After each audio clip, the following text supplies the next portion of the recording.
Appreciate the patience, everybody. We are in and we are back for game number 2 of the Rogue Company Championship Series. After a grueling first best of 3 where game 1 and game 2 both go 13 points and game 3 goes 12, we are back. We have caught our breath. And we are back for what should be another very, very competitive matchup. My name's Dolson. Radthar's with me this time. Did you expect game matchup number 1 to go the distance? And when I say go the distance, I'm not even saying just all 3 games. But each individual game goes effectively the maximum number of points. Very contested in our first set. I'm going to be honest, absolutely. Every single game. Like I said, right. When I was back there with some of the other players, I said to them, this game's going 6-6 every single game. Because I know these players. Between Canny's IGL skills and Nashak's IGL skills, I knew that they're going to work around each other to the point where they're going to make these games go a really, really long time. So do you feel like that is a specific team matchup, the Aerial or Eyes versus Bulletproof? It's easy to see that one going long. Or do you feel like maybe just overall the meta of Rogue Company tends to have some longer matchups? Or could you maybe see some more lopsided games later on this weekend? I definitely think we could see some lopsided games coming in here 100%. I think those two are some of the best to see go the mile because, again, the experience they have against each other specifically is massive. But I think there could be some blowout matches. I'm expecting some of the teams coming in here who were maybe a bit more wild card, such as our French TSB, our console guys there on Cinderella Story. They're going to show some interesting stuff coming out of here that potentially we're not going to expect, and that could lead to some pretty unique.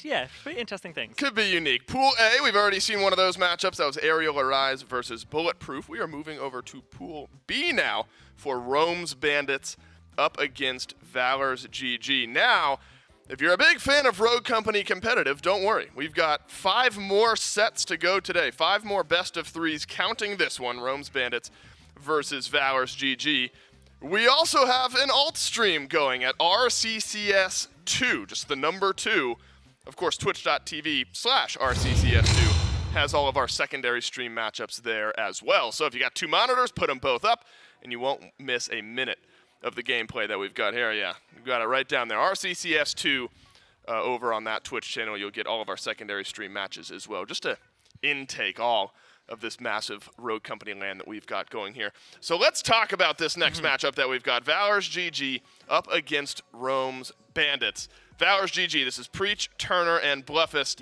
Expectations for this team coming into this weekend? So this team specifically, I find it very interesting. They are one of the teams here who have stuck together the longest.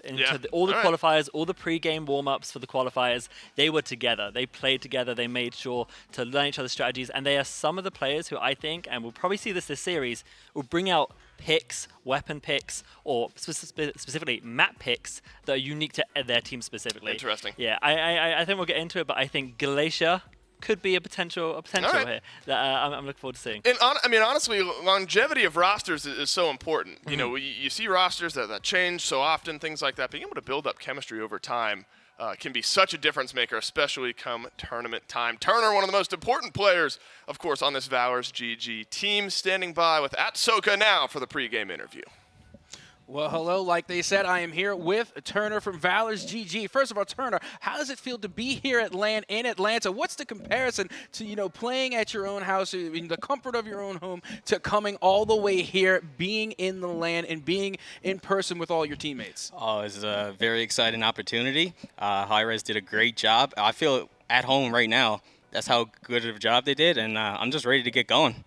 Ooh, speaking of getting going, as we're getting ready to head into this matchup, you're going to be going up against Rome's Bandits. I'm pretty sure that some of us are familiar with that team. I got to ask you, though, what type of familiarity do you have with this team? Have you scrimmed them before? Is this a team that you're accustomed to playing? What are your expectations going into this? Well, going in, we never really scrimmed them that much. We might have played first qualifier, played against them. We didn't really scrim them, but we have been watching them scrim. So we know what they're going to run, what maps they're going to protect. We think we do, so we're excited to get going here. It's a good test for us. Oh, absolutely. And you already seen what happened in our first matchup. It was literally down to the wire, 3 maps all the way. Some of the closest matches that I think we might be able to see. Do you think your matchup against Rome's Bandits may be as close, or do you have a little bit more extra confidence going into this I think it's going to be a close matchup. both teams are hungry. We got something to prove, and it's going to be exciting to watch for the fans, and I hope you guys enjoy it. Well, you heard it straight from Turner's mouth from Valors GG. We are getting ready to get into this matchup, so let's throw it back to the desk and get this one underway. Hey, I love the energy. All these players are just here. They're happy. They're ready to get going. Hungry is the word that Turner used there, and for good reason. A lot to prove for this roster. And Rathar, maybe give me a little history for maybe those at home who are unfamiliar. You've mentioned a team that has stuck together pretty consistently as of history. How have they fared in qualifiers, old tournaments, things like that? Is this a Valors GG team that has found success in the past together? I mean, obviously they found enough success to qualify here for their LAN. Right. I think when they officially first got together, there was a little bit of a rocky road. Something you have to know about Valors GG specifically is that both Turner and Bluffist, throughout their history with the Rogue Company, have been sniper mains. So they are big sniper players. Do I think they'll bring it out here in this scene? Unless it's Fixer, probably not. I don't think we'll be expecting the Phantom too much, although my heart hopes through it a little bit. Of course. So I think maybe at the start, there was a lot to learn with each other, but because they stuck together, they've really solidified the way they play. They are one of the teams that I find play together the best in terms of how they move around the map, how they call out. They've just, as you said, that chemistry. They've found it, they've learned it, and they're moving around together with it. And we see how important that is, the chemistry, especially when you get to an environment that's a little bit different from how you normally play. Chemistry, communication, that wins the day in very close matchups, and Turner thinks this one could be close. Up against Rome's Bandits. This is Rugi, Hizzy, and KO. What's the history? What's the expectations for this Rome's Bandits team? So Rome's Bandits are almost like the opposite. They're not a team that have stuck together very much. They are what I would call three insanely good gunners that have come together and are really kind of shaking up the entire Rogue Company scene in terms of how well they play together. Specifically Hizzy. He has joined in on teams as a sub or as a fill in previous tournaments and carried them to victory. He carried them to 10K victories. He really put people in such great positions with his play style. Then you've got Rugi, who is one of our only mouse and keyboard players here, who is insane. Yes. People are super looking Man forward. after my own heart. Yeah, they're looking forward to see how he performs on LAN here with everyone else. Like, people have very high expectations for these people, and KO is saying same sort of thing. I do have a question, and I asked this to GK earlier on. So now we do get our first glimpse at a mouse and keyboard player. Do you think Rogue meta changes as far as types of picks you can expect to see? I know there's probably, there's an overarching meta of the strong rogues on certain maps, things like that. Is there an edge to having a mouse and keyboard player on your team for certain types of picks? When you have mouse and keyboard players as good as Rugi, they definitely can add a weight. I'll pretty much echo what GK said there. When it comes to DMRs or snipers, this is where your precision weapon is going to come in the best, and that's what I expect them to play against mostly. But with Rogue Company specifically, I don't see a massive divide between controller and mouse and keyboard in terms of performance. You saw there with Nash, when he was in that 1v1 in the previous game, his DMR was still hitting like an SMG. So I'm expecting very similar things, but I do think Rugi's accuracy will be one to watch out for as we move into the series. It'll be very impressive. Do you think it's fair, now that we zoom out a little bit, Valors GG, obviously a very talented squad, but we've mentioned the chemistry and the longevity that this roster has had versus a different style of look at a Rome's Bandits team that is sort of more recently formed but very, very talented players. It's tough to boil down with all the X's and O's that can happen in game. But would you say that this is maybe just a battle of raw gun skill on one side versus shot calling and team play on the other? Or do you think that Valors GG have the ability to stand toe-to-toe with some of the gunplay that Rome's Bandits have? I definitely think Valors can go toe-to-toe with them in certain areas, particularly around utility. Valors are very good with utility, and I expect that to be a big sort of playing point for them when they move into this. But what I really think is going to separate Valors from Rome's Bandits here is going to be their decision-making before we even get in game. So rogue picks, gun picks, and map picks. That's where I really think this team specifically are going to do the most work at shaking up what they're going to do against Rome's Bandits. Because Rome's Bandits, as I said, they're gunners, they know how to play these maps, but they know how to play it from a gunning mentality. When I think we come into the map pools that they might come out, I said, I'm going to echo again, Glacier, potential here. They played it in the qualifiers. I think they might bring it out again here in this LAN at some point, hopefully in this series. But Valors GG, that's not a map that people play often. There are a few maps in here that do not get picked often, Glacier being one of them, and we'll see whether Valors GG will pick that up and how Rome's Bandits will fare on that on a map they probably don't play very often. See, I love that, having the ability to bring something out that's a little bit more unique. And that, again, maybe goes into team play, the longevity that a roster has been together, the ability to say, well, maybe we're just really good at this style of play on this style of map. And I also think that might lean into something that Turner said in the pregame interview.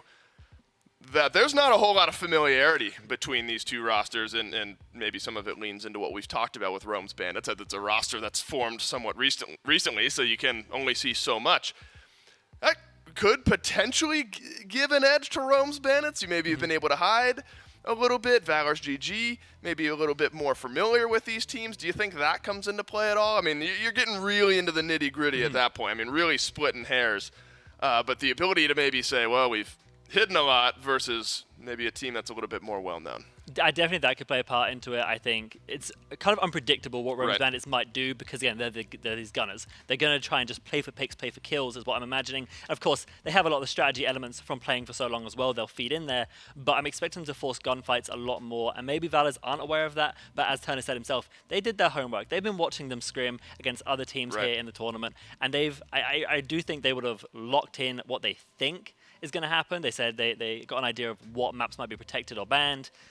And they're going to probably play around that a lot. I think what Valors GG are going to do very well is have studied this tournament and this LAN and the teams here, and are going to try and pick apart at that, as I think that's one of their biggest strengths, playing together for so long with that team unity, is they can really play around strategies that they know.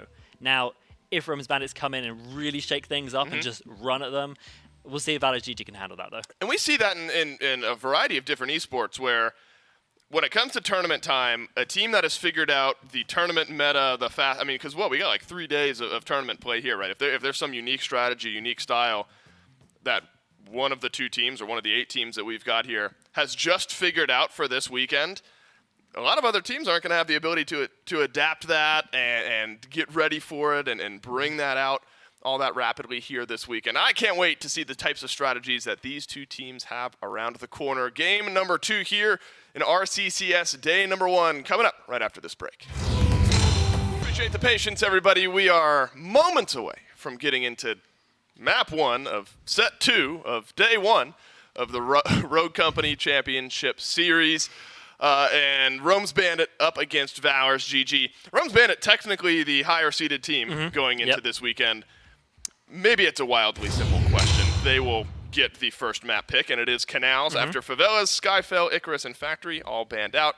Does Canals raise your eyebrows at all here, Radthar, for map number 1? No, it is kind of, I believe this was picked by Rome's Bandit. So it is the kind of map where sort of running forward, being really aggressive is going to be very beneficial. We did see this played last series as well, and you know that pushing forward can be really beneficial here. So I expect that to come forward from Rome's Bandits quite a lot. So maybe a Lancer ban makes sense then as well. Yeah, no, definitely. I would have banned Lancer too in this situation. That is not a rogue you want running around the outsides as you move around a map like Canals, where there's so many flank routes and it's so hard, especially in 3v3s, to watch every single angle. Absolutely not. I am interested to see what will be banned out from Valors here, though, on their side. That would be kind of interesting to me because they have a lot going on. Yeah, I mean, look, there's so many, because I'm not going to do all the math. I don't know, that's what? We're closing in on like 30 rogues now, and you each get 1 ban. And so they end up taking away the Dahlia, Fixer locked in, Ronin looked at. And so we wondered if we would see the snipery DMR style pick. And it is, but for Turner over on Valors GG. Yeah, he's definitely one of the snipers that is there. I'm actually pretty interested in that Dahlia pick, just to mention that. I think that is to combat the safety that they would have if they rushed in. So say they have a Chuck and they rush in. By removing Dahlia, you remove the safety that Chuck has of making a slight misplay going down and then getting instantly rezzed. Right. By removing the Dahlia, you really do remove that from the side of Rome's Bandits. But I like the comps going into here. Double Fixer, double Glimpse to be expected. And then I think this is really done well by Preach to pick up the Ronin over the Dallas. Valors GG versus Rome's Bandit in our second match of the day. Heartbreaker, take it away.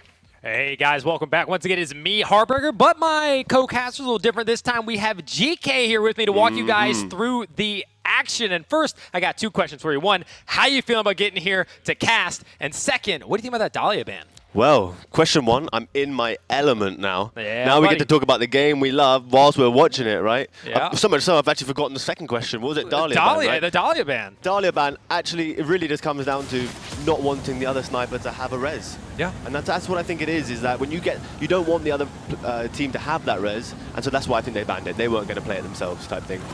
So an interesting thing I see already, you're going to have Dallas on one side, the other side has the Ronin. So it's kind of countering that. Immediately, you're going to have the Dallas, oh, well, is that Ronin there? Yes, I did that snap.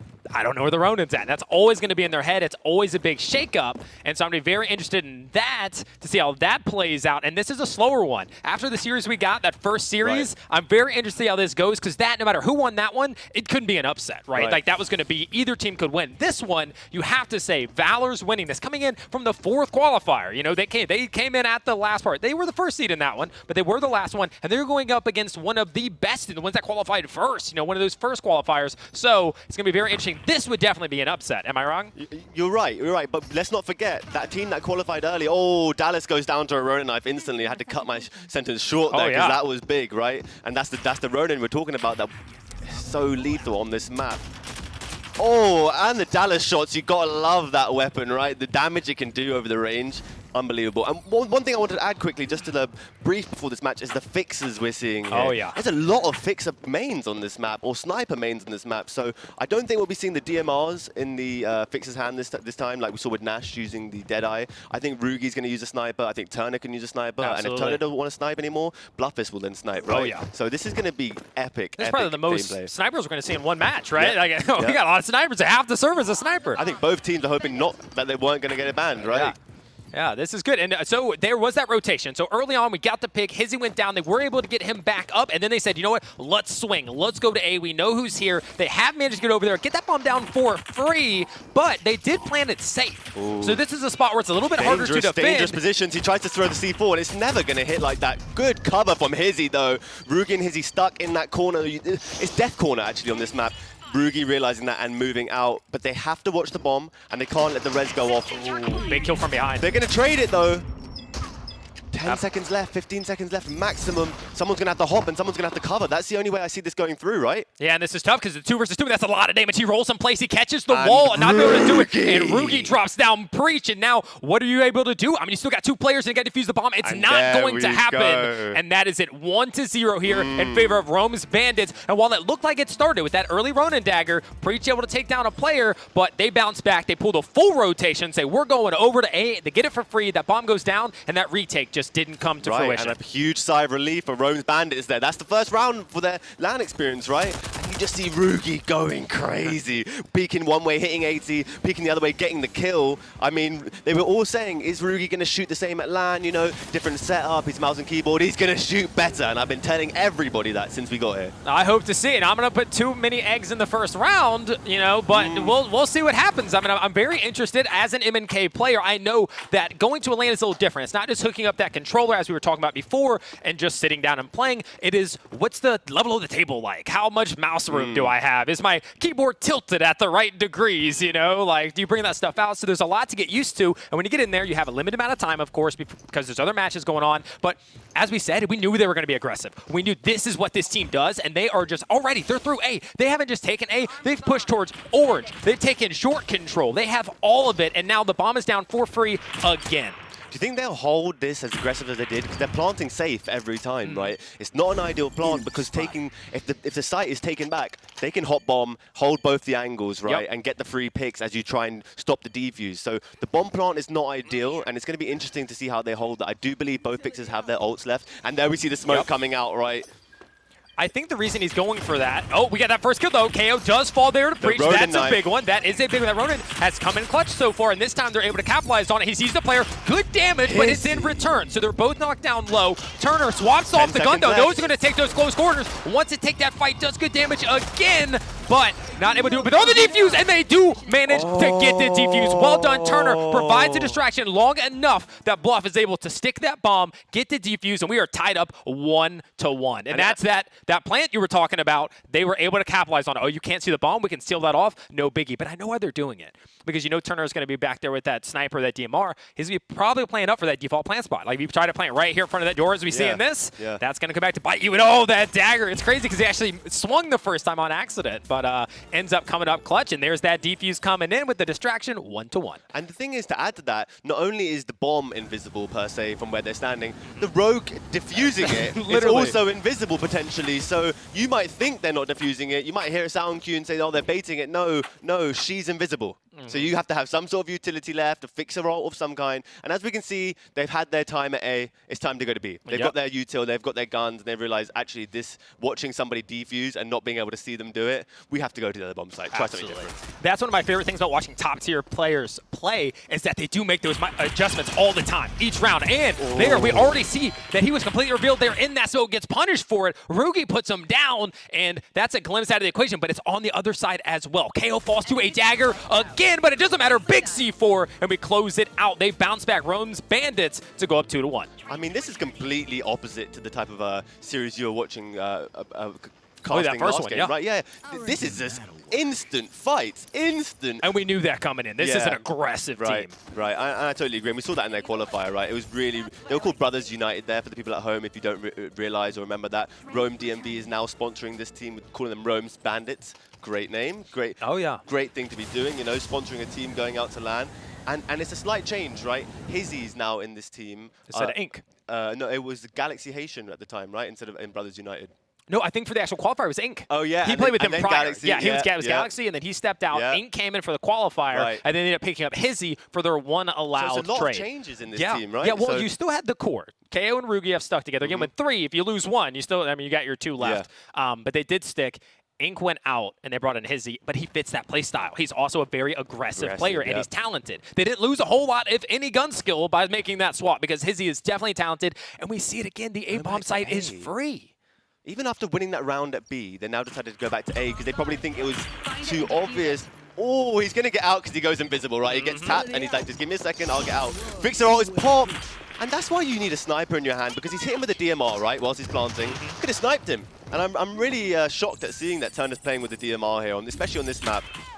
Yeah, and that was exactly, they didn't plant that safe spot, and they were about to get punished for it, but they escaped. He just doesn't get it there in time, barely gets there, and they're able to get away with it. But Preach has gotten the opening pick for his team almost every single round. This time it's not with the dagger. He actually gets it with the gun, but they still need to come up big, and there's a big flank here coming from KO through the cut. He's able to drop down Turner, spots another player. They're getting the 1v1 here, and a big gunfight win, but the trade does happen. And now we're down to Glimpse versus Glimpse, 1v1, which is about to be one of the wildest things you've ever seen. 5 seconds left. They have to fight, but she's invisible. And there it is. Even though they know actually where each other is because of the radar system, you don't really know where they are because they're invisible. And that's the thing about the Glimpse 1v1s that we've never experienced in Rogue Company. It's so tactile. You have to bait them out. You have to try and make them use their invisibility powers and try and waste it, get track around. And now you'll probably see both of those rogues get track around, realizing that if it comes to that 1v1 again, you need that. Exactly. Oh, yeah, you absolutely need that. I mean, Glimpse is one of the most frustrating characters to go against. You know, I thought that was going to be epic. I didn't realize how far the bomb had gone down. So it was like, oh, they're about to be dodging each other. Then it was like, oh, no, like there's literally no shot of winning this one. But I agree. When it comes down to that Glimpse, you only have a couple options. You can EMP, you can tracker rounds, or you're praying. Those are your options. You can punch. Punching has been done. It's not as effective. Okay, though, throw that in the list. Add it to the list. Okay. Because sometimes you get a good lunge and you might, you know, hit someone you don't know where they are. I like that early Dallas snap, forcing the player off the middle, jump over there. They do jump over here. And they won't just rotate straight away because they know they'll get picked. They have to make sure this is secure. Turner's not going to make it easy for them. He hits one bullet with a DMR, but once again, they take him down. He's going to get taken down. And this is really why you need a sniper. He's going to get the trade-off, though, from his teammate. Bluff is helping with KO there. It's a 1v2 situation now, Heartbreaker. This is it. This is the round they need. This is the round Valors desperately needs. They know where the bomb is. The bomb is down. They've taken down 2 players. They may be going for that res, though. I'm not sure if they can hear it from their location, whether or not that Dallas can get picked back up by the Fixer.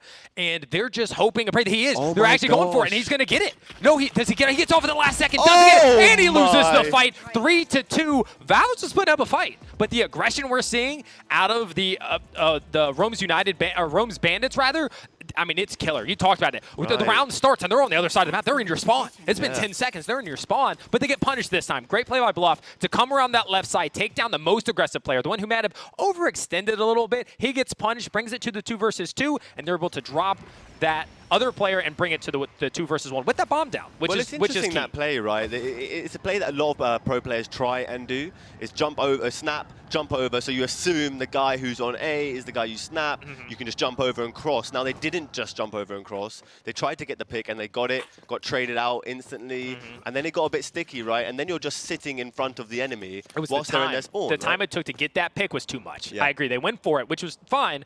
but when they didn't get it initially, get out of there. You got to go. Yeah, I would have probably thrown a smoke of some sort and get the fixer to hold you and get that bomb site. Get control of the bomb site and get the bomb down whilst you've made such a good play. All right, well, I do believe we just saw somebody's actually playing in the cut this time.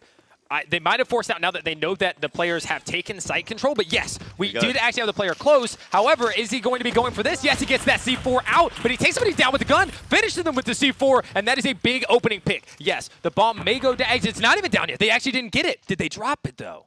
I can't say. I don't think they dropped the bomb. They may have dropped it, and we did. Oh, big kills there out of Bluff. That's some nice shots. Able to take down KO once again to a 1 versus 3, and that ult comes out. He's stuck behind the box, and Bluff. Big shots right there. Yeah, a little bit shaky from Rugi there. He had a great start to this game, but now, I don't know. That's not a bad attack, though, right? 3-3. It's great for the attack side, but for the defense side, now you have to change something up because you realize how many rounds you probably threw on defense there. Because well and truly, once they're on the bomb site, util is so easy to use on this map. You know where they're going to plant, safe or not safe, right? So there was a few times where they went for the bomb plant and got hit 80, but if you'd killed him, that would have been a 3v2, and you might have won that round, right? So they're going to be kicking themselves a little bit for that, Valors GG. Are we about to see the secret coming out? I think we're seeing Preach on the secret. There it is. It's picked. Fixer secret, chalk. Now that comp, that's a comp when you see that like a ranked game, you're like, oh, no. What's the pros on this? What's the pros on this comp for you, Heartbreaker? And I'm going to go for the cons afterwards, okay? Okay. For me, you're going to be able to really break onto a site, right? Like if you're taking a fight, you can lead it with Secret, you can save your chalk ult. If you think there might be more than one, you take them both. You send your Secret with the shield, you send your chalk with the ult, and for a retake or something like that, you need to shut them down. You have 3 breachers, basically. You can't say the Fixer can't be a breacher with that smoke and that vision. So you essentially have 3 characters that can bust you onto a site, and they're dancing because they know they'll get there, but can they hold it afterwards? That's the problem, and that might be some of your cons. Yes, and to add on that con, they're going to have to use their util to clear every corner. And what do they have left? Because they have no intel. They have no idea where the enemies are going to be right now, and they probably thought Ronin was going to be on the map. And that's why they did that, right? Because there's no point playing a Seeker if there's going to be a Ronin or whatnot. But neither team has the Ronin. And actually, the Talon is probably the best intel rogue on this map. You know, you can put it on one side and block off a whole planting zone. And it's just so frustrating when you're basically getting wall hacked the whole round, you know? Absolutely. And because, you know, they have an aggressive comp, right? They're going to be pushing in very quickly. Here we go. Well, what happens when you're trying to rotate in and you're on a Talon dart, they see all 3 be going there. It gets ruined. So, but there they go. The shield comes out. They're able to get that plant. They also did crack the chalk ult, though. So I don't know if that was necessary because they used the shield. Like, do you really need that? The shield is going to be protecting. Do you need to go out there and use that? So that might have been an overuse of the abilities. They used the Fixer as well. Now, this is where it gets so sticky because you're literally being watched whilst they're trying to attack you. Yep, they have to force you off, and then can you hear the bomb? And there goes the track. Breach gets another pick, an opening pick for his team once again.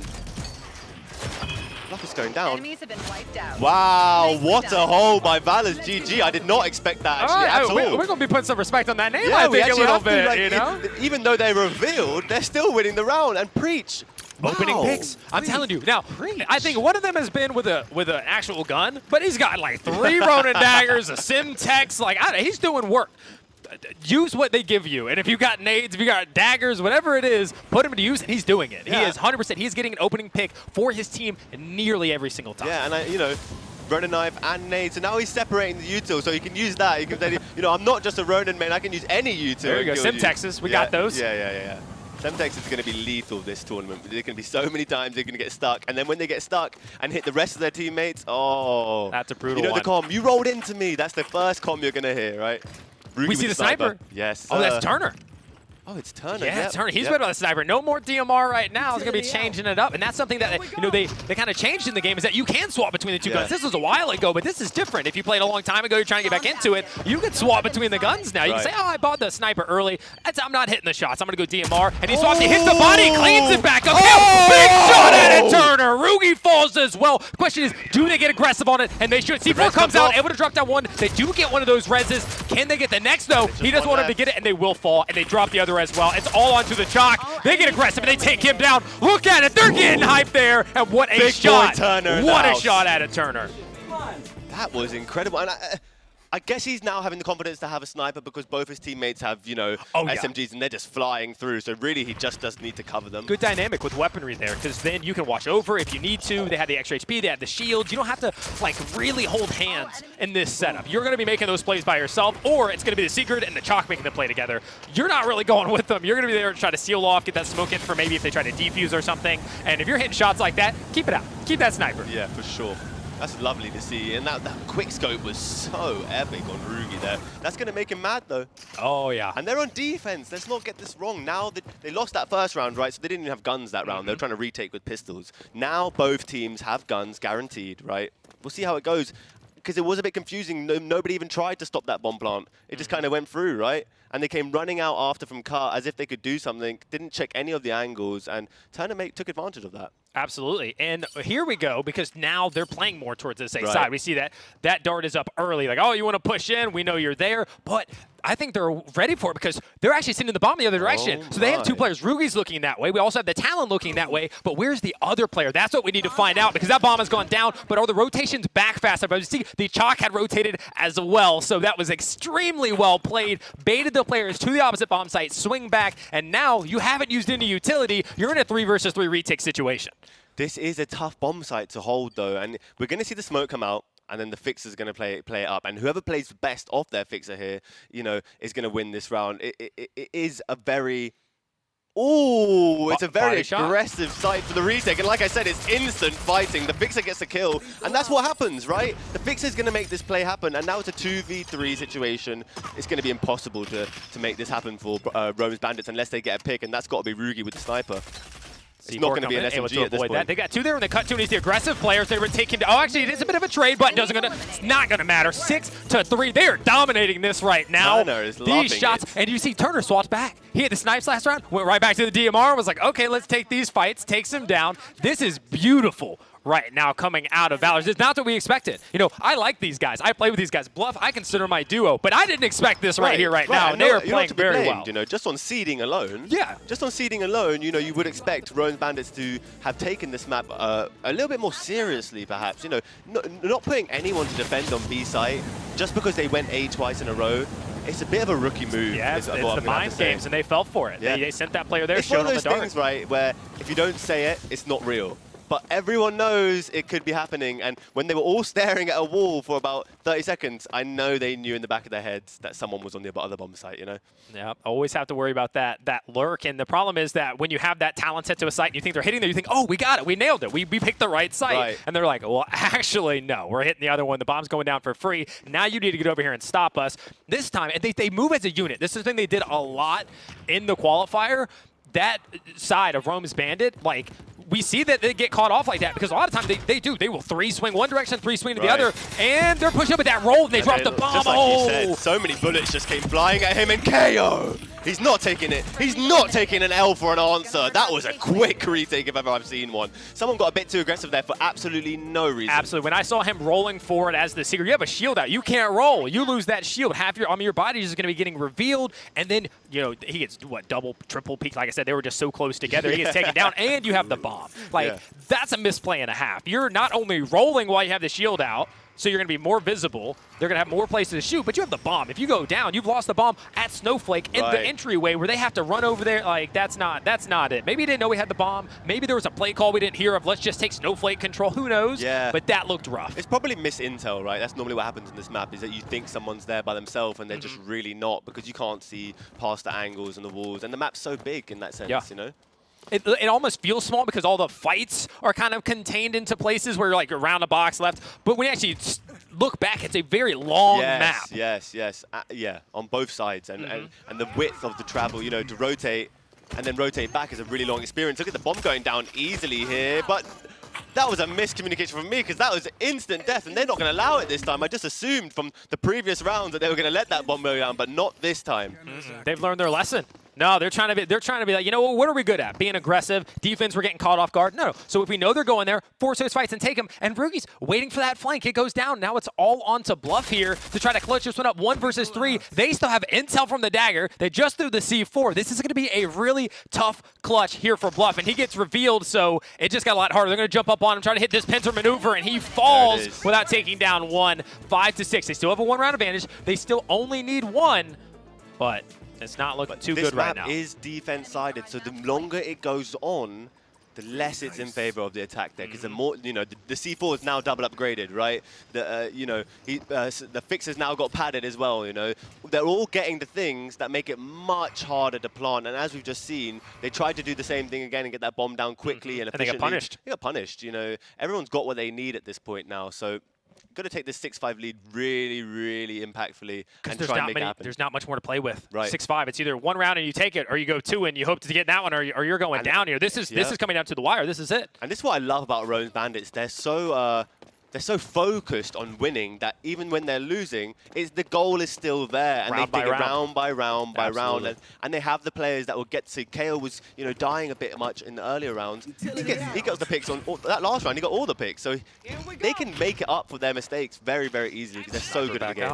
He whipped the sniper back out. He said, "Okay, DMR was all right, but you know what won us that other round? It was those sniper shots." So he pulls it back out, and now I think they are going to be a little more focused on trying to play further back. They know that Dart's going to come in. We have somebody here watching the flank. I almost feel like they're too close to their other players, though. There's Talon. I think Talon would have been the person flanking, if anyone, right? The fixer potentially, but it's not a wise move. Oh, I thought that might have stuck him. That looked perfect. So far, they've stopped this push. So far, they have stopped this push. The Chalk no longer has that ability to push in. 4 HP low. Turner is able to drop his. Rugi gets it in return, though. 2 versus 2. Bomb is ticking, though. They just need to slow this down long enough to make it worth it. Bluffs needs to stay alive right there. They just don't need to go down right now. That's it. And they're not going for that res. Both have low HP. They need to play this very slowly. Look at that time. It's going to blow. They can get aggressive now. They can push in there and just stop them from getting on that bomb, but that's a big win. Can they get the second? No! There's no AC back diffusion of the bomb. There's no way they just got that. I saw it in the map in the top. Rugi said, "KO, you got this. I'm going to go bomb," and KO had it. He had life drain, right, which he didn't have in the other round. So when he got that kill, you know, the player was saying, one shot. No, you're lying, mate. He's not one shot anymore. He's back up to about 70 now. Oh, and the bullets came flying out, and that's KO right there with a mean retake. He's done this stuff before, right? We saw it against Aerial Rise on Arena, wasn't it? Oh, yeah, I know exactly what you're talking about. Yes. That went viral. Yes, the viral clip where I was like, if anybody can do it, it's KO. And then he went and he did it. We saw it again. I mean, that's his specialty, right? He gets in those tough situations where you're thinking, I'm going to force this fight. And he goes, go ahead. Go ahead. I'm ready for it. Like, come around this corner. I'm going to put you down. And that's exactly what he did. Every single bullet. It's crazy. It's crazy. Because he had to be pinpoint right there. I think he still technically had less HP. He wasn't fully recharged. For sure. And he still won the 1 versus 1. And now it's 6-6, and I don't know, my prediction was that if it gets to the situation, Rome's Bandits are going to win it, so we'll have to see. But they're going to A again. Yeah, I mean, that's where they found 6. They're getting the bomb down. I'm sure in their heads they're going, they're we're pushing getting the bomb down. We just have to play it better after that. But that flashbang is going to destroy that. But he's managed to stay alive. How does he get out there? Where is that Chak right now? I guess he's sitting in connector still. There he goes. Does manage to escape, and now they're all falling back, and we're going into a replay. Right. Now it is, can they get back in? Again, Chalkout's already been used here from KO, so it's going to be gone by the time they try to push in. They're going to need another major play, and I think a little bit more util was used for some of these by both sides really coming into this. There's going to be maybe a 1 less C4 or something like that. He's stepping on the bomb. It's a perfect play because everyone else is going to be revealed, and if anyone's flanking, which they are right now, and they hear it. He hears it, but I don't think that was the play. Oh, it's a 2v1 situation. He's got the sniper. Does he hit it? No, he doesn't. They're going to get aggressive. They're going to get aggressive. They have to. Oh, Rugi's not going to miss that. Yep, there it is. He's trying to push him, trying to get it. A miss shot again. Turner with that miss, and they do end up losing that one, going down 7-6. But it was a great showing. I mean, you can't take it away from him. It was a better match than we anticipated. It was actually really, really good, but when it came down to the wire, the adjustments were made by Rome's Bandits. They were able to come in and say, look, we know what you're doing now, and yeah, you're getting the bomb down. But these retakes, we're crushing those. You're not stopping us on that. And to be fair, I thought it was going to go really well, actually, in that second to last round. But KO turned it around. I mean, at that point, I was, they're playing it well. The bomb's ticking down. They have almost no time left. If they don't get on the bomb right now, it's over. And then Bam. KO said, hold on. Go grab that. I got you. Shuts it down. They defuse the bomb in the last round, but that was pretty clean. I mean, that's the respect they have between each other, right? Rugi, they both were peeking and missing, but he said, KO, you've got this. Take over. I'm going to go hit the bomb. But I think we're going to go for a short break right now and before we get into the next match, right? Absolutely. We're going straight to a break now. So, guys, stay tuned, and we'll be back in just a minute. Welcome back, everyone, to the Rogue Company Championship Series LAN here live in Atlanta, and it has been a show so far. We have seen, on stream at least, 4 maps. It has been 7-6, 7-6, 5-7, 7-6. We are getting top-tier gameplay, and the other one, very expected, as we talked about, definitely. But GK, that one was tighter than we thought, and it did go the way of the favorites, but I think now it's like, put some respect on Valor. Right, and I think seeding is showing that it means absolutely nothing at this point because 6-6, and we thought it was, I think we should jinx all the games like this. We thought it was going to be a quick game, right? That's literally the longest it possibly could have been. Almost every round was a retake round, right? So bomb down and retake. But let's get into these bans and stuff. Lockdown. We're going to lockdown. Ooh, the Lancer ban, out. right? I think it's an obvious ban on this map just because it's so small in terms of I'm going to go for the flank now. You're already flanked. You've basically got there at that point, right? So you really do have to ban the Lancer on this map if you do feel like you can't play it yourself type thing. It's going to be interesting because we're not going to see any fixer bans this whole series, in my opinion, just from the plays we saw from both teams, Yeah, right? they're going to want to use it. Right. Do you think it's a Ronin here? They're hovering over it. It's very annoying on this map. I would be surprised. I wouldn't be surprised. And if they do, of course, then I would expect maybe somebody goes Seeker or somebody goes Talon, because if you're going to ban that, then you want to do it. Now, they go back to the Dahlia. They want to take that out of their hands, so they decide, you know what, let's get rid of the Dahlia again, which I know from talking to them earlier that was a game plan coming in. Like, I know that they talked about they wanted to remove that Dahlia from them. We will see that intel coming in, regardless, though, even though they didn't get rid of Ronin, which is probably the discussion. It's like, if I'm gonna run Seeker, then like if they have a Ronin, that's a problem. But they say, well, we'll just run our own. And so as we can see, it is going to be Valor whipping out the Seeker fixer, and it looks like a Ronin.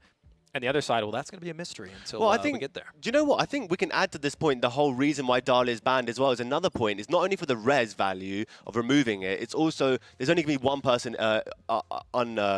unrevealable on the map. Yes. And so that's why I think it's something that they want to do and keep banning, because at least 2 out of 3 of the players can be revealed. And I think Seeker, would you agree, is probably the best intel rogue on this map? On lockdown, 100%. Yeah. 100%. Now, Talon on like attack, you could argue that because he can immediately get on plat, throw it on the backside of the site and kind of clear that out. You can also throw it over towards short. So there is room for Talon, and some people who like, for instance, Nash, who is heavy DMR, that makes sense. You might run Talon instead of Seeker. But for most people, absolutely, because you can, that arrow gets all the way through and bouncing off that wall on the plat, you always have that chance. Always have that chance. Yep. And it's funny because we've seen in previous metas that Dallas was really the intel pick on this map, right? Maybe it's a 4v4 when he still had padded. He did have still padded. I don't like to talk about that. When he had that, Dallas Castro. We saw a lot more Dallas and Castro, didn't we? We did. All right, let's fly in here, man. We're going to B site for the defense side. It looks like they're stacking it, right?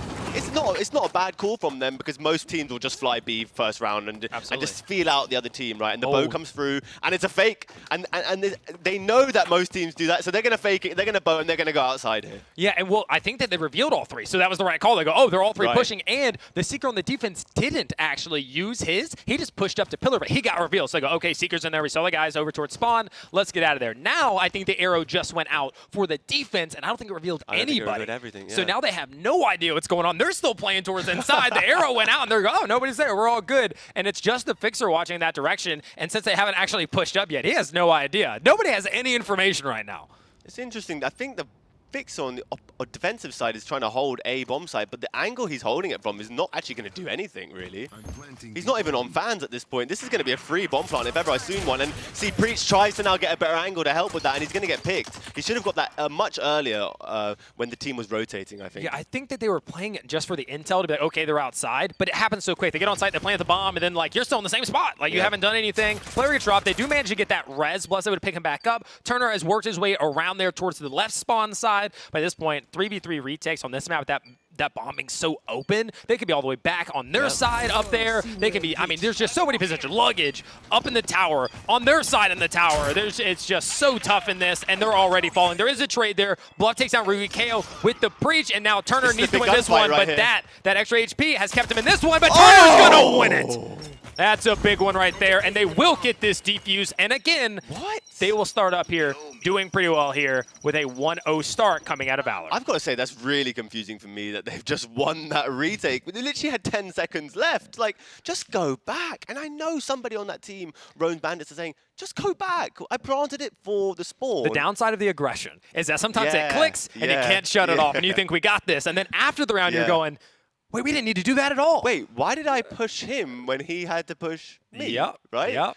You would have expected at least the fixer to be holding in the back plat, a bit further, absolutely, a bit further. But pistols, it's not like he has his DMR, it's not like he has a sniper. Right. So a little bit harder. Being all the way back there with like a warrant, not quite as consistent, not quite as likely. They stand a body in front of it, and you're like, oh, this isn't going to work at all. So definitely agree. Should have played it a little differently. Definitely got a little aggressive. But we're in round number 2 here. Guns are out. Early reveal. Nade got a little close, a little shaky. Misses the first shot. Hits the second with the body, and it gets cleaned up by Preach. He gets the teamwork as well from his teammates. KO trying to run away, but he's seeing you, brother. You're not getting out. Rugi down. Hizzy down. First round on Turner with the no. I'm here to play. Okay, you got lucky last map. We're winning this one. They're and looking with my good. predictions, you win first map, winning the second one becomes just way harder because the other team's going to want it even more. And Turner's proving that he is the man right now. Oh, yeah. Now, here's the question. They're up 2-0. They're being aggressive. And this is what you really needed to see, because if you know a team is going to be as aggressive as Rome's Bandits, you have two options. You meet them head on and you out-aggress them, or you have to play so passive, give everything up and play the retake, where it's a little less about the aggression. The aggression is coming on that initial attack. After that, it's like, okay, they're not exactly going to make these same plays. And right now, they're saying head on. Are they going to do it in this round? Yet to be seen. It looks like no. It looks like they want to play a little more passive. I think this is a fake because they dropped the bomb on the outside there. And they have one member still inside B, but the rest of them have gone outside to A, it looks like. Turner's gone down, and that's probably half the reason why, is that they're going to rotate off that. Oh. KO! What a shot! What a gunny on him he has. Oh, Bluff is proving me wrong instantly off that, right? He must have heard. Ronin Knife, he gets this, it becomes a... Nope, this is going to be tough now. A 1v2 retake, no Ronin Knife, just a nade. Knows the player's close. Hears him go up, but that was the bait. It's the bait, right? Because they're probably both there. Do you know what it is? They just both want the kill. They want the money. They don't want it to run out of the time. You're asking me with those guys? They're not worried about the money.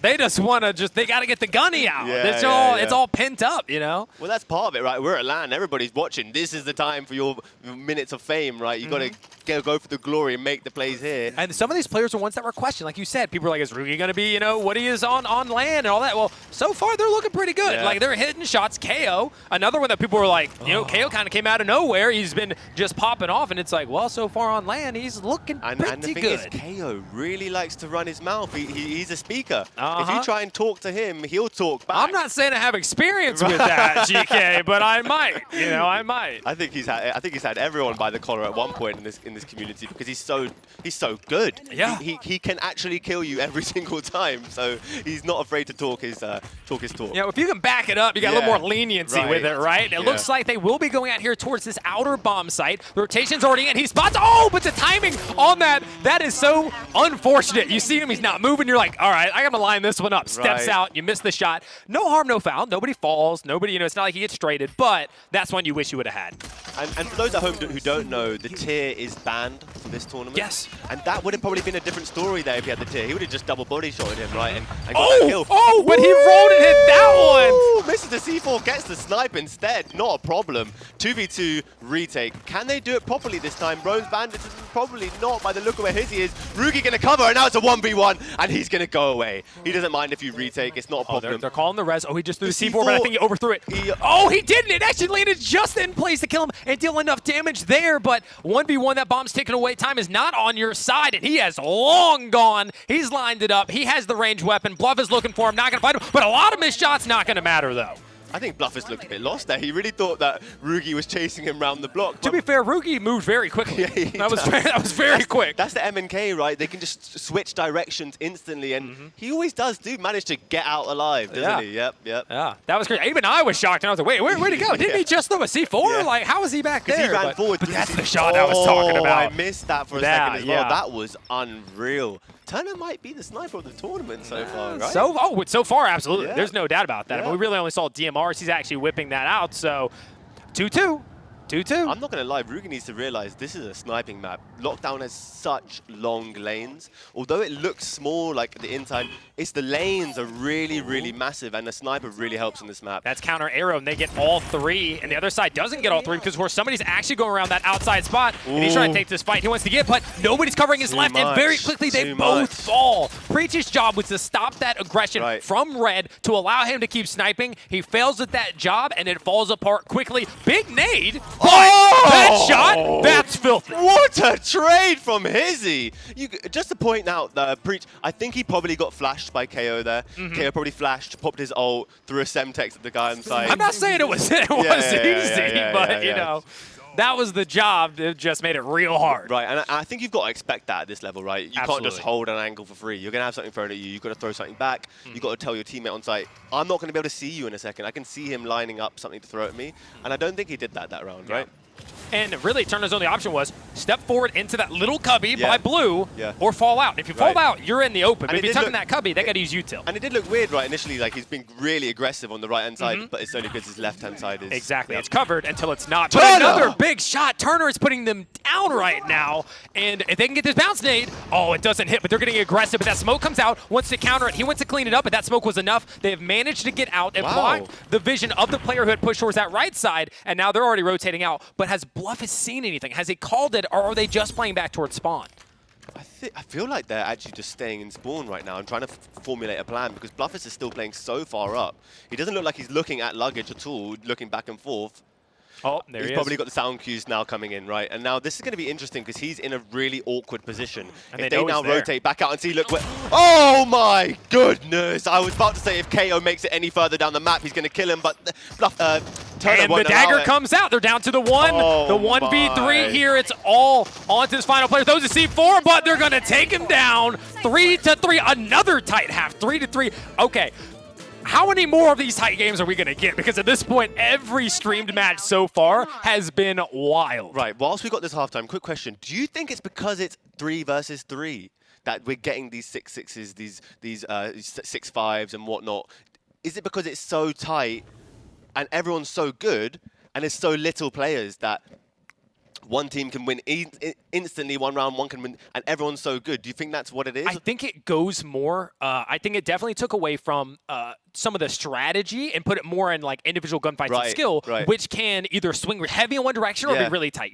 I don't know how many like 7-5s we're going to see or 7-4s, but like a 6-6 to a 7-6 or like a 7-2, yes, because either one team is just going to out-aggress, out-gun skill, because there's a couple of teams that really bank on that sort of like picking out the right plays, and we saw them earlier. And that's why that match was so good, is because not only did they have the gun skill with Aerial Rise and Bulletproof, but they also have the in-game leaders. So they were able to do both. Some of these other teams, for instance, we talked about Rome's Bandits, I don't want to say they're one-dimensional, but they are definitely more on the word gun skill side. I think they have a favored dimension. Absolutely. Right? Yeah, favored dimension. That's a great way to put it. There you go. Now. Well done. Very political. I did study politics. So, me too. Look at that. All right, so let's talk about the comps we have here now. They got a Talon instead of a Seeker, and no intel on the other team. On the attack side, like I said, that one seems like you can throw it, right? We're gonna see it coming out. There it goes. Hey, I'm predicting the future, and then you get that. That's hard to break. That. You got to come all the way around. You have to peek out the sides and shoot that. So they're going to do that early. Dima Hall. Yeah, not land anything. And Preach with another opening pick with utility. How many times are we going to see this? I mean, it's got to be 7 or 8 at this point, and they're trying to close it out. Oh. C4. Preach gets KO as well, though. And it's over. Oh, my goodness. That was Preach's round. He got one, and then he got KO straight after whilst the other guy's self-rezzing himself. And this map is attack-sided. For those at home who don't know this, this is normally thought of as an attack-sided map because you choose the lane that you're fighting in. And as we've seen previous rounds, you can't cover the whole map. You either have 1 inside or 2 outside or vice versa. So that's why it's normally thought of as an attack-sided map. And 3's made it even heavier, so because, again, big map, less players, more room for attack to work with. Yeah, and so if they 3-man push inside, it's going to be a 3 versus 2 almost every single time because you have to have someone outside, right? With padded on the map, you have to have someone watching the outside lanes. Now, we did see in the earlier series that they've Bluff is with the sniper now. They say, hey, you got away with my turn. Hand it over to me. I'm going to take that one. And he puts him down. They want to go for that res, but the Simtex was right there. They're quick with that reveal. That reveal was huge, but they do manage to escape with their lives. Bluff pushes out again. He says, I'm not done yet. Get back up. I'll take you down. And they get the round because it is just the chalk. And all they have to do is finish this one out, but they're having fun with it. Dancing on his body. Yeah. Look at them. No. Wow. They're having a blast, but they were here before. They've been here before. They've been here before. And what happened? They didn't keep it. So they need to close this out. They need to get to map 3. Keep it calm. Keep it cool. Keep it collected. But stay confident. And let's mention the point again. They probably didn't have guns, Rome's Bandits, because they lost that first round, right? So they probably didn't have guns. Rugi might have, but he got his head taken off instantly. He that's not how you peak that, by the way. No. That's not. I play Fixer a lot, and that's not how you peak down the defense. You hold the angle they have to run into. You don't run into the angle they're holding on to. Absolutely. Okay? I know you're a mouse and keyboard, Rugi, but just chill out a little bit. We're at LAN now. Most people, sure, you're not doing that against Bluff or Turner. That's not happening. Or GK, right? But yeah, hey, maybe next time. We'll see about that, right? But Bluff and Turner, I love the fact that they've switched it up. Yeah. That's made it so interesting, that dynamic. They're very versatile, and we didn't really know that much about them before this. Turner gets the opening pick. There go. Rugi falls again. That's not with the sniper. That's a DMR coming out. And yet again, the man advantage goes this way. And this is a bigger round, because as you said, the weapons were there, but great pop shots out of KO. Just goes peeking that one to take down, but now he's revealed. Can he land the shots on Bluff? He's able to do a little bit, but he's getting pushed by Breach. But he gets those. He's really low. C4 comes out, and they get another 6-2-3. And look at Bluff's health. He managed to get a shot off on him as well. He almost clutched it. Oh yeah. And that was a Hydra, yeah? I think he had the DMR. I think he had the Deadeye. The Demo? I'm talking about KO. Yeah, he was the Demo, right? Oh, well, we're going to see. We're both leaning forward. Like, it just happened so quickly. Actually, I don't blame us for not really knowing, actually. It was so quick. I'm not sure about the Demo pick, though, man.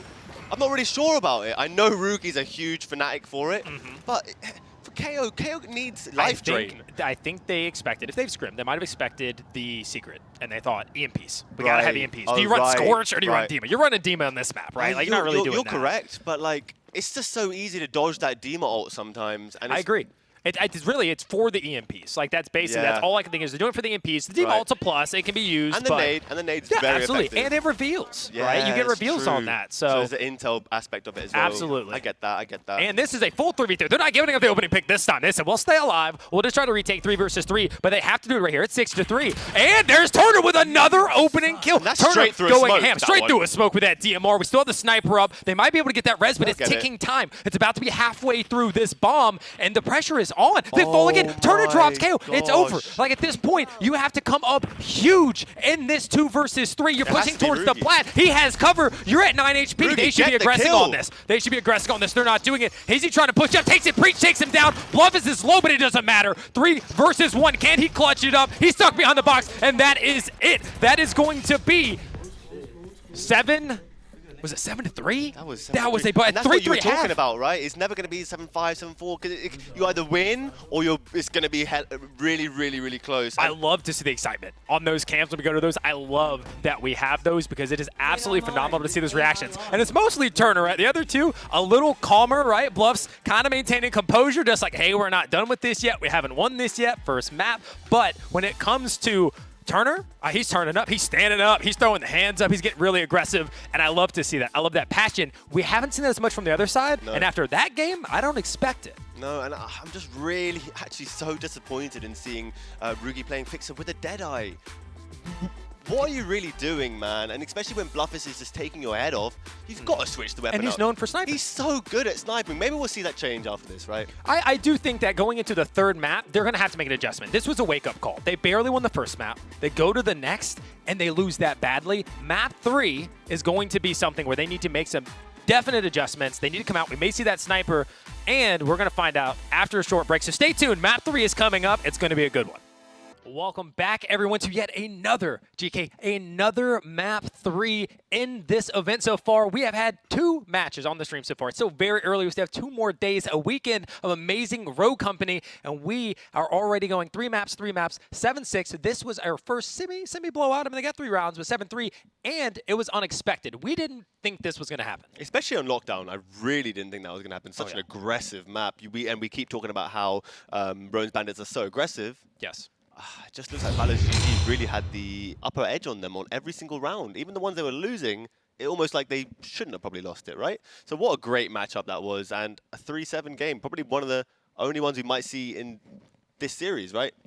Oh, yeah. I mean, I would think Hollows is the next one. That's a map that I know both teams have to have a lot of experience on. I mean, that's just similar to Lockdown, but Hollows is a little more traditional, I would say, right? Like, Lockdown is very interesting the way that you play it. Definitely opens itself up more to snipers, as we saw. Turner and Bluff were just phenomenal with those. Hollows, not so much. No. Do you really see snipers on that? No, Not really. Maybe a fixer. And the thing is, it's actually one of my least favorite maps to play sniping on because nobody peeks. Yeah. There's no reason to peek or over peek, and there's so many different angles, you probably are going to end up missing it, right? Yeah, you see the same bands. Lancer comes out for one, Dahlia comes out for the other. That is going to be Lancer being taken down from Rome's Bandits, and the Dahlia coming in banned from, of course, Valors, which is, these are the picks that we've seen basically the entire time. Now, what we're getting out of the squad now for Valors, it looks like Kestrel. You don't see Kestrel much these days. And as we talked about, no padded, no Kestrel is what we normally think, basically, right? yeah. And Kestrel's had a little alteration with her her ultimate as well. I think we're heading back to lobby, maybe some sort of... Maybe they said, wait, Kestrel, no. I think he might have accidentally locked that in, right? That didn't look quite right. Yeah, that looks like there was a mistake made. Let's talk about that for a second. Yeah. Why don't they play Kestrel these days? Okay. Yeah, so we have been told they are doing a remake, so we will be getting to restart that. I would assume the bans will stay the same. But yeah, you wanted to talk about picks. Let's talk about it. Kestrel, why is she not picked as much these days? Not just because of the padded. Do you think it's just that, or toughness as well, that type of thing? I would argue it's probably 80% the padded. Right. I would say, yeah, there were some changes. I think they changed her ult as well and stuff like that. And then they even changed it again. So I think it was less damage initially. And then they've now where there was like, you have to click to confirm sort of thing with the Kestrel ult. And that might have just been on the PTR. But I know that that's something that they are doing. But the padded, I think, was a big part. Same reason you still see some Dallas because it's that intel value. But it's the padded, the reason you don't see him as much. And so, same thing. I mean, we were in an era of padded, right? Like, almost every team was Dallas Kestrel. Yeah. Like, you had to. Yes. We're in a different game now. You don't see padded as much. And so, you don't really see those characters. And arguably more exciting in a way, right? Because rather than the flanks coming across, it's more teamwork and pushing together and impact plays rather than flank plays. And so it's a great sight. And the Kestrel's not here. They did remake. It was the wrong pick. He said, well, hold on. Look, everybody knows you don't play Kestrel. Yeah. So he whips out the Seeker. We see Ronan coming out for a Turner, which is actually, I've played Turner many a time on Hollows, actually. Right. I think it's the one map I played with him on most, and that's a normal pick. Back in the day, it was actually Kestrel. But Ronan is what you like to see him on here. He's comfortable on that. That makes sense. Bluff on Vi. I know Bluff is comfortable on Vi. I did not expect to see it on Hollows. For me, that's a weird pick. Yeah. And I think it's a pick that people think would be very good. You know, you can throw your poison and you can throw your molly. It's not really going to work out like that. There's a lot of area to plant, a huge area to plant. And the molly is only one. There's only one molly, and they can dodge it and then go again. Maybe a character with trophies may have been more effective, but we've been wrong a lot on Valors GG today, and they're proving us wrong. So let's see what they can do. What's interesting is we just saw that Rome's Bandits picked Vi as well. Both teams are rocking a Vi right here on Hollows. Maybe there's something we don't know, GK. Maybe there's something we don't know. For the retake, it's very, very effective, right? Okay. You Vi poison inner, you Vi poison outer, and you watch on top. You could literally get on the bomb instantly. If you smoke it out as well, you can literally just get on the bomb 3v3 and probably win that round by the time they've heard you and pushed, and you know someone's going to get knocked type of thing. But it's not a rogue with an instant kill variant, right? She doesn't have a nade. And they're not really on the retake. They're on the attack that went by. Yeah. So the opposite side. So your case basically went for Valors, but for Rome's Bandits, they're on the attack rocking that. They have the chalk, of course. It's going to breach. He's going to be the one running in, doing everything. They're on the chalk. That's going to be Hizzy, I believe. I think it's typically Hizzy playing the chalk. And what we've just seen as well, KO hasn't even bought a molly. He hasn't bought a molly grenade. Probably saving up for his... Wants to make sure he can get that rifle or rifle, SMG right? in the opening pick. Breach actually lands the bow kill. Gosh, it's so and they clean it up. They played all three here. Again, you take those risks in 3v3. You say, oh yeah, let's put us all there. We'll meet them head on, and they do that. They drop the first player. They get the advantage. KO falls as well. They're trying to get the res here. That's going to be the Saint coming in. That's going to be Rugi, and he's getting flanked. He doesn't win the fight, and that is it. They continue the momentum, and they go up 1-0, and look at them. They're in the zone right now. Valors GG is in the zone. I think it was all fun and games until you get to that third map, right? Now it's like, oh, we've actually made it. Let's just finish this off. We've proven to be better. Valors are thinking they're proven to be better than Rome's Bandits in so many different aspects from what we've seen. Rome's Bandits are great at clutching and great at forcing kills, but Valors GG are just doing lots of different things that we're not expecting them to do, and it's winning them rounds every single time, right? Absolutely. Valors is making plays that are unexpected, and I'm not gonna lie, they are definitely shooting pretty solid. Like Valors GG, they are hitting their shots, Bluff and Turner on those snipers, and with the utility. Look, what is it now? Oh, we had the Ronin Dagger coming in for Preach. We had the Simtex for Preach. He has a bow kill. Now, like, he's just stacking them up. What can't he get somebody with? It's just the beginning of the game, and he still gets that. You know he's got that lined up perfectly as well, right? And looks, once again, Valors had 3 players over towards that A-bomb site, and now that they've shown themselves, right, Valors was like, hey, we're here, what's up? This is all 3. They've dropped a player down in middle. I think that's a great strat as well, trying to own more of the map, right? And they've opened up that middle, so they've heard that. That means there's an enemy player standing right in front of them. He's probably going to pop in so that he doesn't die, realizing that the other team has rotated here. Absolutely, and Bluffus is up here trying to get information, trying to make the call of, do I hear anybody? Is there anything that I can pass on to my teammates? And there isn't, and that's because they have rotated. That this is going to be the side of Rome's Bandits very quickly making their way towards that bomb site. Does he plant or does he push? Hey, that was a debate. You saw that. You saw him. He went. He's, oh, we're going to go over the plan. It's going to be his getting that bomb down here on the chalk. He still has his ult, I think, or at least it's coming back. And Bluffus takes that fight. He's going to crack it, and that's going to be a tough one to win. But Preach is already there. The trades go in favor of Rome's Bandit. They're going to send that in. Turner trying to do a decent amount of damage. This is going to be a tough one. This is definitely going to be a tough one for Turner. It's not going to any intel to catch him anyway, so it doesn't really matter, and it's a 1 versus 3. No Ronin knife, no grenade. At this point, he's maybe playing for some money, right? Let's talk about that round. They played it so well. They went to one bomb site and rotated instantly. Oh, first pick. Decent amount of damage there coming out. He wants to get that finish, but the flank's coming in right there, but that's a lot of missed shots. There was an opportunity there. If he could have turned, stayed in the cubby. If he would have trusted that player was going to miss a shot, stays in the cubby, takes the 1 versus 1, there's an opportunity. I think if he, like you said, if he knew he had that 1v1, that could have been really, that could have broken up Rome's Bandits right then, right? Absolutely, if he won that gunfight. Preach, good positioning from Preach there. Unexpected for Rome's Bandits to see him there. Absolutely. I am digging what we are seeing from both teams. But, I mean, just through this series, I feel like the reason that we are so amped about what Valors is doing is because it's the unexpected. Whereas on the other side, it's not that Rome's Bandits are necessarily playing poorly. I think that they're just being matched. Yeah. Really, I think it's just that Valor is matching Rome's Bandits right now. As we can see on the scoreboard, 1-1. It's 1-1 in the series. The aggression. Look at this. Look at this little crouch walk train going up. But it looks like Rome's Bandits, they're happy with B. They said that worked out pretty well. Let's head back that way. And you know, someone once said, they're just walking around like ducks, and that's exactly what it looks like, right? They're crouch walking like ducks, and unfortunately they've missed the positioning this time. But that could have worked before, right? Easy getting shot to 10 health on bomb. He won't use his ult, but that's going to be an error because there's one person on long as well. Wallace with the double drop. Yep, the same drone comes out. How did they get there? They were the ones crashing through long. Is there a teleporter? It doesn't matter because that round is closed out. Massive play out of Valors. They must have crouch walked through, jumped up, and went for the long flank immediately. I mean, Valors had to have gone for that play off the rip. They crouch walked. They said nobody's here, and they left. Oh, they've gone all the way around the opponent's spawn there. That is, wow, that's clinical play. And this is where, okay, this is what I'm thinking at the moment. Rome's Bandits are playing a bit coy, actually, because why are they even planting? I know Hizzy just wants to pop his chests and pop his ult and just push through with Chak and get that kill, right? Because Rome's Bandit is being forced to play more timid. They're being met head on, and that's, as we said, do they favor that one dimension? Yes. Now we're finding out, do you have another? Is there another dimension that you can pull out if you are Rome's Bandits? And right now, I'm not so sure. And if they don't do too well on this attack, I'm going to have to blame the Vi. I don't know what kind of pick that is, but they have to make it work for them and show us why they really picked that. I think the molly is going to be the biggest thing they have. I think it's for the post plant. They can throw the molly on the bomb with 10 seconds left, 10 to 5 seconds left. It could work out.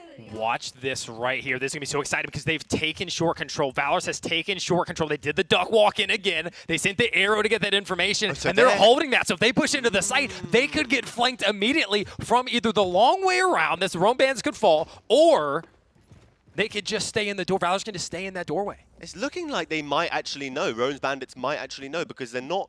They didn't. You see the Vi check in there. She must have heard something and then rolled straight back. So now it's a bit of a stalemate. We know you're stuck in there. We have a guy mid. How do we make this work for us? And there it is. Rugi's now going to pinch it. Rugi doesn't get his trade, and that's just an instant L for them right there.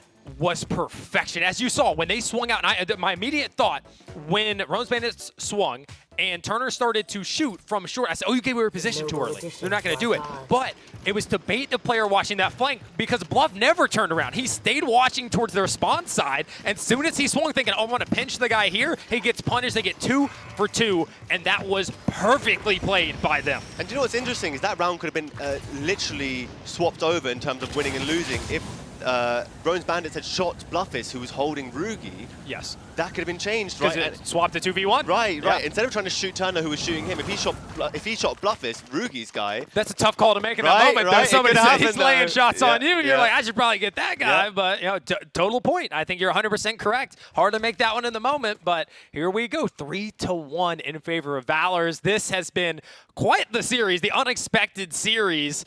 This team was expected to be one of the favorites, I would say. I mean, Rome's Bandits were coming in arguably top 3, I would say. Top 4 would be like worst you might expect, but it's still day 1. And that's a lot of people's predictions have said that, right? So what we can add for the people at home who don't know this is known as a defense-sided map because you can just do that. Because you can just hit daggers whenever you want. And Bluff gets the Molotov, and Valor's utility has been, I mean, massively better than the opposition. I mean, they are just dominating with utility. They have him stuck behind, and they don't know where the Saint is, but he's pushing around, and Preach is saying, I'll take this fight. I'm not that worried about it. They force him into Turner. Turner takes him down. They're in the 2 versus 1, and if he crawls across, there's still a little bit of a smoke. They might even be able to get this res. They probably will.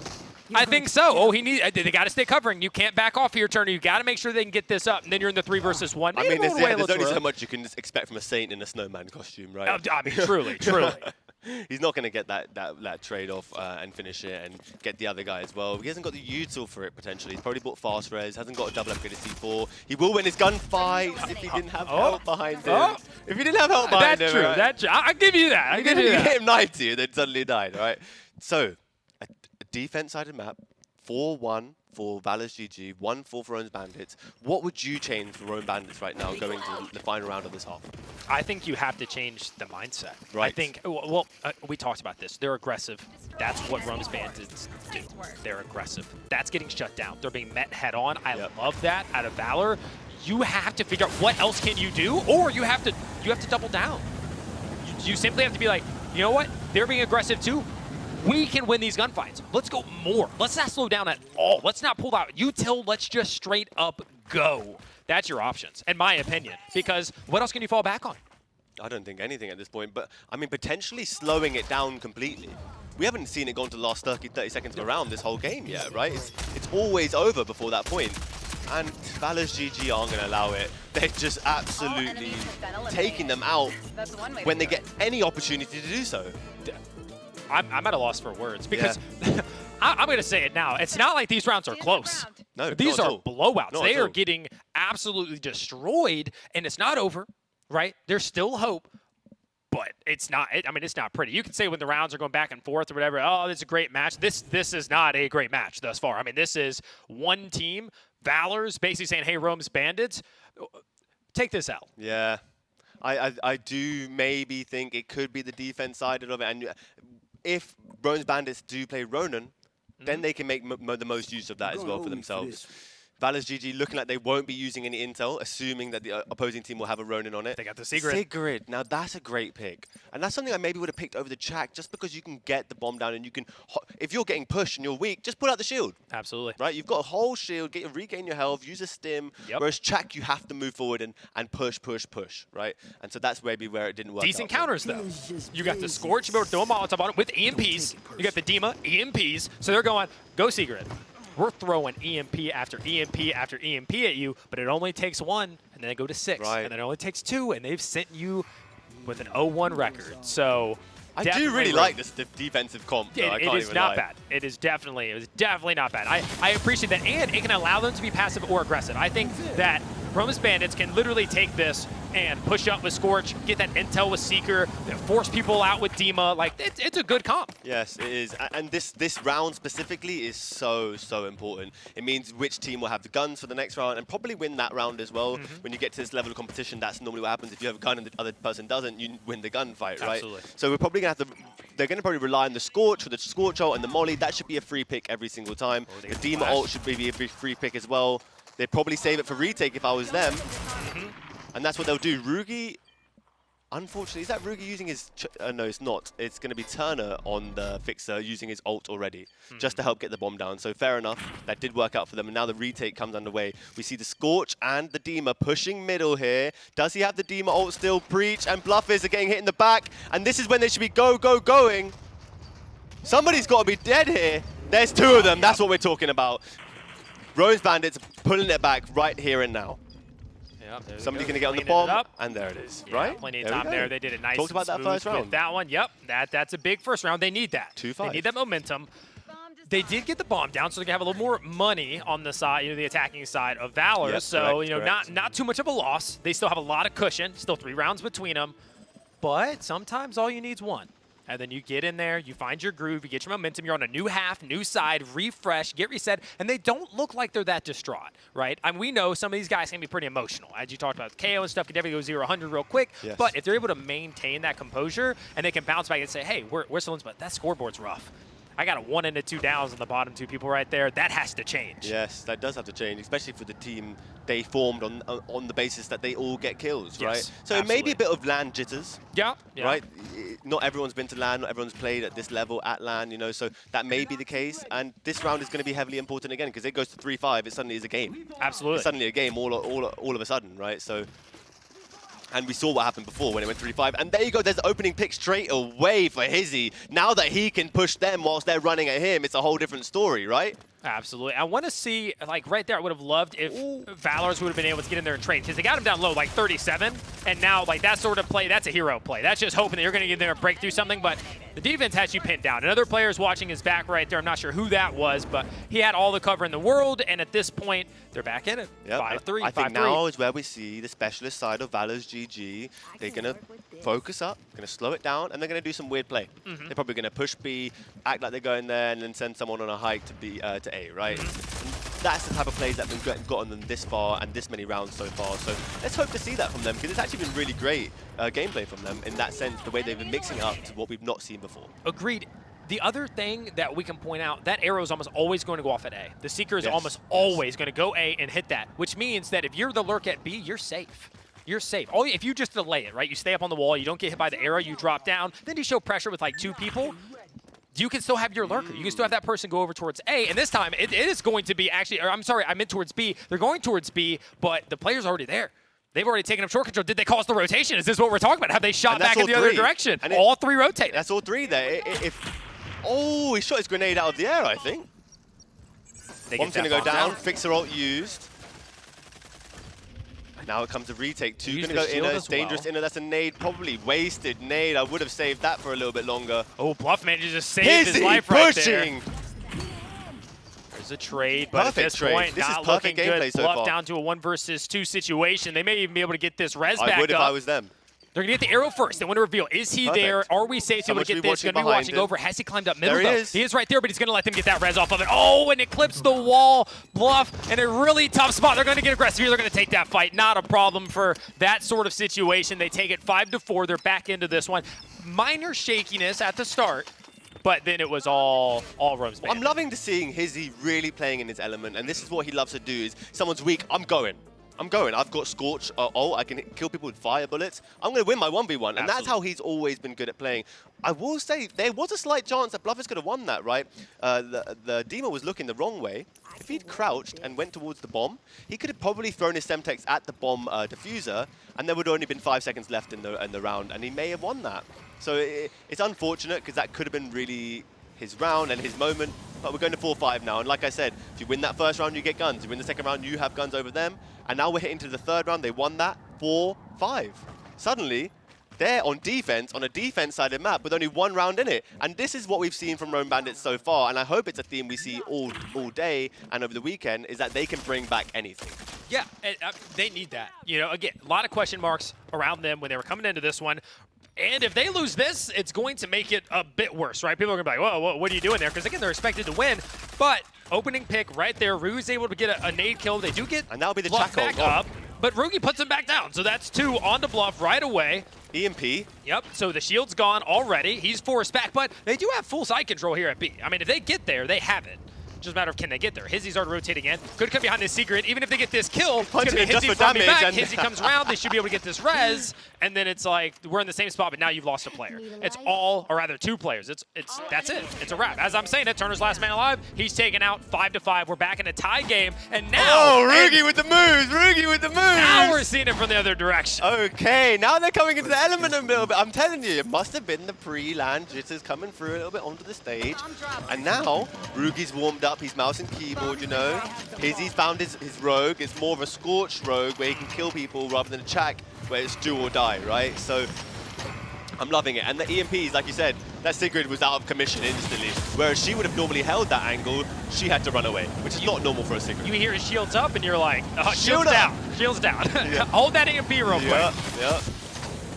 Right, so now we see Valors GG taking towards the A side, and this is interesting because they completely shut down A on their defense, but they think they can counter that, and the Fixer does play in their favor for this. Oh my goodness, I think he's going to get this pick, potentially. No! KO will reverse that and kill the Fixer whilst he's in his Fixer ult. That is unbelievable. He will get traded. And it's actually going to be a 1v2. Rugi gets taken out. That's so interesting because KO gets a trade that he should not be getting with a Fixer in his ult, but his teammates fall behind him. And that's going to happen normally when you go 5-1. You get out adjusted and you lose a round. So now we're going to go to 6-5, I believe. Yeah. Yeah, I mean, we're getting near the end, right? The 1-1 series, and we're getting another map that's going almost the distance. Can they close it out here? Do we go to the, the 6-6? But this is that point where Rome's Bandits, they made that comeback, right? They brought it to this, and then they lose that round. And it's like, Rome's Bandits, did you make that comeback for nothing? Did you bring it back to 5-5 just to go down? And their heads, they can't be thinking yes, but on the other side, they're like, one more round. Valors just need one more to pull off the first upset of the event. They avoid the arrow here. Valor's not revealed at all. Could be a rotation, and that's going to allow them to push in. They're going to be sending the chalk in early. It's going to be Bluff coming in, hits the flashbangs, make sure nobody's nearby in any of these positions. Nothing's there because they rotated. They got nothing on the arrow. They've pushed through, they cleared everything out, but this bomb is not going down quickly. And that is allowed for the rotations from Rose Bandits to come back in. Rugi is the opening pick there on Preach right away. They're trying to get this res, but I know somebody's coming to stop this. They missed the Semtex, and the Dima ult finally does something. It reveals a character, and there we have it. Rome's Bandits with the win. 5-1 down. 1-5. 6-6. We're not done yet, GK.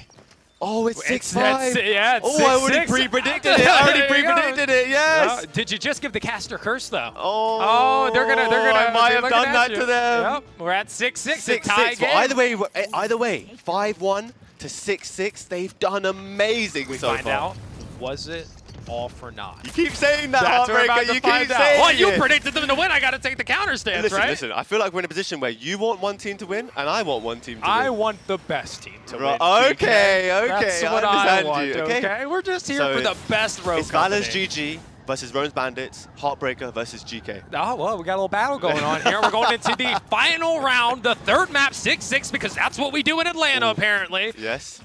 Shout out Rugi for that flank. That was huge, right? Yeah, well played. You kept saying, Rugi, do more. I need more Rugi. Well, he's showing up for Rome's Bandits right now. Similar play, and finally, what are they doing? They're trying the old switcheroo. Let's send the bomb over. Valor saying, Turner, head on over to that bomb. We're going to go over to the other site. I need you to sneak your way in, but it looks like they're kind of into this right now. They still have 2 players in that direction. What's funny is they actually have no one else at the A-bomb site where the 2 attacking players are. They already pre-predict that the Fixer's going in. They might have seen him cross, actually, at some point. They might have seen it. Because it's kind of weird just to stay. The reason they are sending the Fixer is he has padded steps, right? Absolutely. What I will say they did wrong is they didn't use a Chak ult. Or he can smoke it.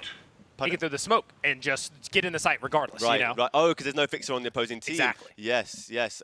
Hopefully the Demon's not there because otherwise he'll be tracked. Oh, yeah. I mean, you Here can't see it. Here it is. He's revealed by the dart. So now it's a case of flanking him. I think they're going to go for.